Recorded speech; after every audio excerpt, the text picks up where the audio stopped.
Welcome to the Iran 1400 Project podcast, where we explore the past, present, and possible futures of Iran through informed dialogue, independent thought, and diverse voices. From historical insight to emerging narratives, we connect ideas to action in the pursuit of a more just, inclusive, and forward-looking society. Join us as we rethink Iran's trajectory, one conversation at a time.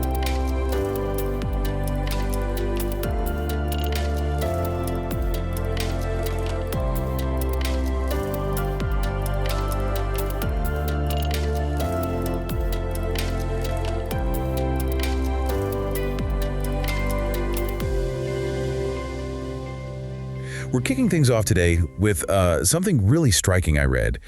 Opposition in Iran is now shaped less by parties and more by people, by the assertion of rights, culture, and conscience. That really grabs you, doesn't it? It sums up so much. It really does. Makes you pause. Yeah. And, well, that's exactly what we're diving into today. The whole evolution of opposition in Iran. Exactly. We're drawing a lot from the Iran 1400 Project. It's this fantastic research initiative looking at Iran's past and future.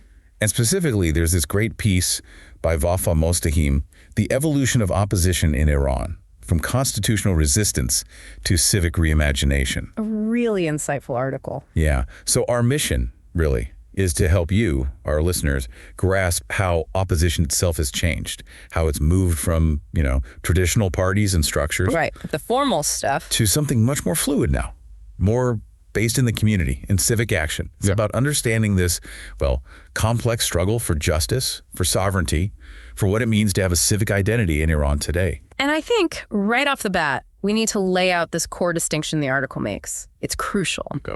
There are basically two tracks of opposition, often interwoven but distinct. First, you've got ideational opposition. Okay. Ideational. What does that mean exactly? It's not parties. It's the battle of ideas. Yeah. Ethics, culture, narratives. You see it waged in literature, philosophy, how religion is interpreted, social movements. So the realm of thought and culture. Precisely. Then second, you have institutional opposition. That's the more familiar territory. Right, like actual political parties. Exactly. Parties, parliaments, coalitions, organized groups that, directly challenge or engage with state power. Got it. Ideational versus institutional. And this distinction really helps clarify something tricky, which the source points out: Iranian diaspora groups. Yes. Often just called the opposition. Right. But many don't really function as institutional opposition in the conventional sense. Why? Because they lack a base, a direct connection or engagement inside Iran. They're not part of the internal political machinery. Exactly. They're disconnected from state structures, electoral processes back home, so they operate more like, say, civic societies or advocacy groups. Focusing on discourse. Yeah. Lobbying, media. You got it. Their influence comes through shaping the conversation, international awareness, cultural work, not direct domestic policy fights. Keeping that difference in mind is, I think, really helpful as we look back. Okay, that makes sense. So let's rewind that. Let's go back to the early days, 19th century, leading into the Constitutional Revolution. What was brewing back then? What was the discontent really about? Well, in the 19th century, a lot of it boiled down to the monarchy making concessions to foreign powers. People felt the social contract was being violated. A sense of losing sovereignty. Definitely. And it wasn't just grumbling. You had poets, clergy, intellectuals actively creating these critiques, nationalist, Islamic critiques calling for justice, dignity, accountability. So this is that ideational opposition you mentioned starting early. Absolutely. And it wasn't just complaining. They were building the intellectual scaffolding, laying the groundwork for what would become constitutionalism later.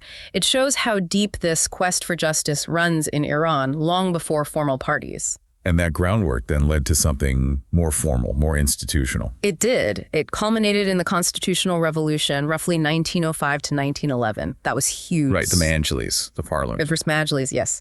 And critically, the fundamental laws, which actually codified civil rights. That's also when you see the first real political parties starting to form, like the revolutionary and moderate parties. They were trying to organize around this new vision. It's fascinating, though, how these ideas spread beyond just those formal groups.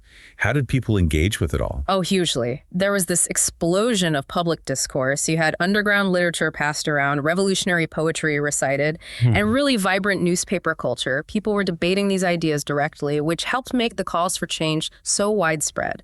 Okay, so that brings us forward to the Pahlavi era, 1925 to 1979.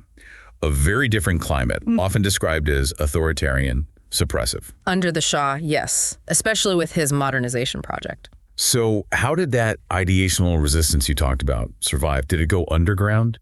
Completely underground, but it absolutely persisted. Writers, people in exile, clerics, Marxist intellectuals, they kept resisting through whatever means they could. Publications, sermons, philosophical writings. So ideas like nationalism, religious critiques, they didn't disappear. Not at all. They actually flourished underground in resistance to the Shah's top-down approach. It really shows the resilience of these ideational currents, even under heavy pressure. And institutionally, I mean, you mentioned Civic, the Shah's secret police. That sounds pretty intense. Did any formal opposition manage to exist? It was incredibly difficult, no doubt. Civic was effective. But yes, institutional opposition did persist remarkably. You still had parties like the Tuda, the Communist Party, Right. and coalitions like the National Front, which was broader, more nationalist and democratic.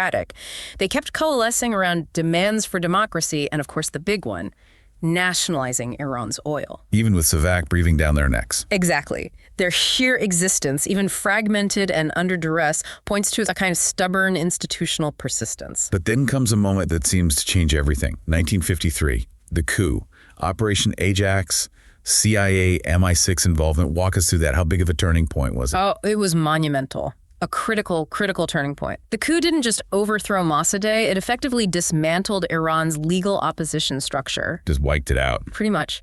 Key figures were exiled, parties were crushed, and any remaining resistance was forced deep underground into covert networks. It wasn't just a political shuffle, it fundamentally recalibrated the opposition's DNA. How so? It forced it into secrecy, bred deep suspicion of foreign powers, obviously, but also arguably cemented a lasting distrust of formal politics itself, which you can still see traces of today. It drastically changed how political engagement even happened within Iran. Wow. Okay, so let's fast forward now to the Islamic Republic era, 1979 onwards. A period marked by, well, a very different kind of state and a really diverse, often fractured opposition. How has that ideational resistance carried on? It's definitely carried on and evolved. You see it powerfully through expressions of civic ethics, through feminist thought, which has been incredibly important, through new interpretations of Islam, challenging the official line, and of course, massively, through digital activism. Can you give some examples? Sure. Think about the liberal ideas someone like Bazargan, the first provisional PM, tried to champion early on, or the huge outpouring during the 2009 Green Movement. Right, that was massive. And more recently, the incredibly powerful 2022 Mahsa Amini protests, often referred to by the Woman, Life, Freedom slogan. And within that, the women's movement has been a constant, incredibly adept at using online platforms to organize, share ideas, and really reimagine justice. So the ideas keep flowing, adapting. But institutionally, things got much tighter after 79, right? Much tighter. After the revolution consolidated power, most political parties that weren't aligned with the clerical establishment were basically banned or dismantled. Including Bazargan's government. His provisional government lost ground very quickly to the theocratic forces. And groups that resisted, like the MEK, well, they eventually turned to armed struggle, got exiled, and ended up designated as a terrorist organization by many countries. What about reform movements within the system? Like under President Khatami? There were definitely pushes for reform, like during Khatami's presidency, but they ran into significant structural brick walls, limitations imposed by unelected bodies within the system. And the big protests, like the Green Movement or later ones, did they manage to build lasting organizations? That's been a major challenge. For all their social power and mobilization, they've largely struggled to translate that energy into viable institutional political arms that could affect lasting change. It points to a kind of breakdown, or at least a severe constraint, on institutional opposition within the country. And this loops back to what we said about the diaspora, right? Okay, how's that? So because that institutional weakness inside Iran helps explain why diaspora groups, while active in advocacy, media, and raising awareness internationally, are fundamentally operating in that ideational or civic space, as the source argues, their lack of presence and connection to internal structures keeps them distinct from direct institutional players. Okay, that clarifies the diaspora role. Now, the article mentions this interesting idea called the valve effect. What's that about? It's a pattern the source identifies in Iran's modern history. Basically, a cyclical pattern. Periods of relative opening, a kind of liberalizing moment where the valve opens. Allowing for more political activity. Exactly. But then it's followed by suppression, a clamping down, the valve closing again. Like a push and pull. Expansion, then contraction. Precisely. Think about the examples we've discussed. The constitutional revolution and opening, then consolidation. Mossadegh's premiership and opening, then the coup. Khatami's reforms and opening, then systemic constraints tightening. So each time there's a chance for institutional opposition to grow. It gets reversed or contained, dissent gets pushed back underground, opposition forces get fragmented. It's this recurring cycle, and you can imagine the toll that takes on a society constantly seeing hopes for reform curtailed. Yeah, absolutely. Okay, so this leads us to a really key point. This shift away from traditional party politics towards more civic resistance. There's another piece from the Iran 1400 project, Political Parties and Public Trust in Iran, that talks about public disillusionment. How has that impacted things? It's had a huge impact. That disillusionment with formal party structures has really weakened their legitimacy in the eyes of many Iranians. And our main source details 3 really crucial shifts happening as a result. Okay, what are they? First, a shift from institutional to informal. More focus on the street, on digital campaigns, underground media, decentralized networks, rather than party HQs. Right, less top-down. Exactly. Second, a shift from ideology to ethics. Less about rigid left versus right binaries, more focus on fundamental values like dignity, human rights, integrity, personal agency. Interesting. And the third? A shift from just regime change to transformation. Especially among a younger generation, there's a sense that it's not enough just to swap elites. They're looking for deeper systemic change towards a society that's genuinely just, participatory, and rights-based. So where does that leave the future of opposition? Does the article suggest a path forward? It suggests a potential path might actually emerge from within civic society itself, not from the old parties necessarily. How would that work? The idea is maybe a new form of grassroots civic organization could develop, something built on trust, local legitimacy driven by that ethical vision we talked about.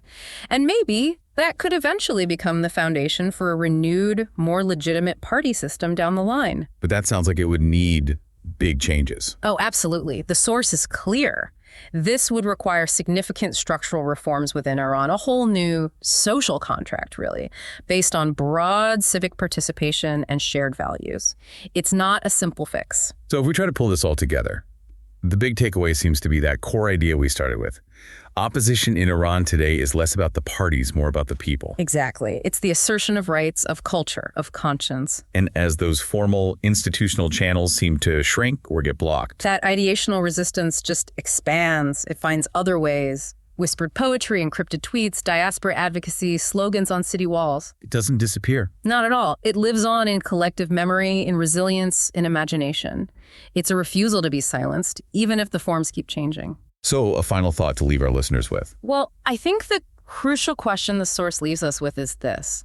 Can this powerful, often informal, ethically driven resistance actually coalesce into a sustainable political alternative? And the answer depends on. It depends not just on the people's imagination and resilience, which is clearly immense, but it also critically depends on whether there will be the space, physical space, digital space, eventually institutional space for them to organize, to speak freely, and ultimately to lead. A powerful question. And it makes you think, what does this Iranian experience tell us about other places in the world where traditional opposition is also facing challenges? Indeed. It's a dynamic worth watching, not just in Iran, but globally.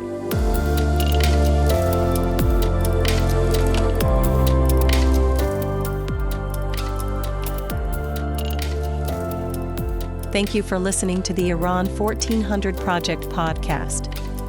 The Iran 1400 project invites scholars, experts, and intellectuals to share their assessment of the evolution of institutions and ideas during the past 100 years to inspire a vision of Iran in the 1400s.